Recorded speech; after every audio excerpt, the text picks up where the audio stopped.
6 डिसेंबर हा महापरिनिर्वाण दिवस म्हणून आपण अभिवादन करतो। माझं सर्व लोकांना आव्हान आहे की कोरोनाच्या पार्श्वभूमीवरती महानगरपालिका, पोलीस खातं आणि इतर सरकारी खातं जे मदत करतात त्यांनी विनंती केलेली आहे की कोविडमुळे आमची यंत्रणा सगळी अडकलेली आहे, त्यामुळे सोयी देता येणार नाही। रेल्वेने गाड्या बंद केलेल्या आहेत, कमी केलेल्या आहेत। एसटी महामंडळाच्या गाड्या पाहिजे तेवढ्या प्रमाणात चालत नाही। मुंबईची लोकल ट्रेन सुद्धा पूर्वीसारखी धावत नाही आहे।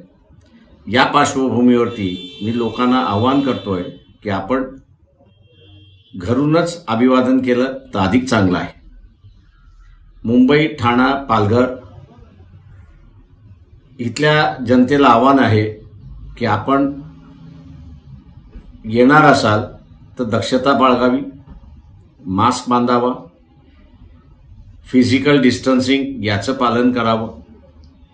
तरुण पिढी जी रात्री येते त्यांना आव्हान आहे माझं की आपण कोरोना पसरणार नाही आणि तो आरोप आपल्यावरती होणार नाही ही दक्षता घेऊन यावेळेस आपण बाबासाहेबांना अभिवादन करावं ही विनंती। जय हिंद।